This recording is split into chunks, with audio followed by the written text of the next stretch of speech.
అర్ధరాత్రి గుజరాత్ లో లేడీ అఘోరితో వెళ్లిన బీటెక్ స్టూడెంట్ వర్షిణిని ఈడ్చుకుంటూ ఇంటికి తీసుకొచ్చిన అన్నయ్య. వివరాలకు వెళ్తే రీసెంట్ గా వర్షిణి మంగళగిరి పోలీస్ స్టేషన్ లో లెటర్ రాసి స్టేషన్ కిచ్చి మరీ వెళ్లిపోయింది. వర్షిణి అర్ధరాత్రి అఘోరికి ఫోన్ చేసి నువ్వు అర్జెంట్ గా రాకపోతే నేను బ్రతకలేనంటూ ఆ రాత్రి అఘోరితో వెళ్లిపోయింది వర్షిణి. ఆ తరువాత తల్లిదండ్రులు ఎంత మొరపెట్టుకున్నా కూడా వాళ్ళ మాటలు అస్సలు పట్టించుకోలేదు. అన్నయ్య మాటలైతే అస్సలే లెక్క చేయలేదు. అయితే రీసెంట్ గా నిన్న రాత్రి గుజరాత్ పోలీసుల సహాయంతో వర్షిణి వాళ్ళ అన్నయ్య వర్షిణిని ఇంటికి ఈడ్చుకుంటూ లాక్కుంటూ వచ్చారు.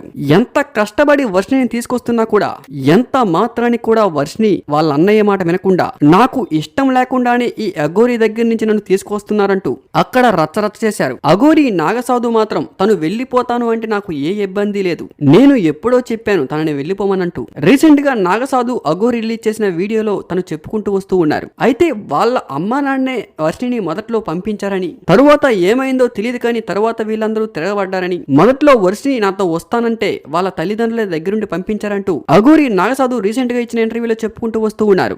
అసలు అఘోరిని వాళ్ళ ఇంట్లోకి ఎందుకు తీసుకొచ్చారు? ఏవైనా గుప్త నిధులు వస్తాయని తీసుకొచ్చారా, లేదంటే అఘోరి ఏవైనా పూజలు చేసి పేదరికంలో ఉన్న వాళ్ళని కోటీశ్వరులను చేస్తానన్నారని తీసుకొచ్చారా?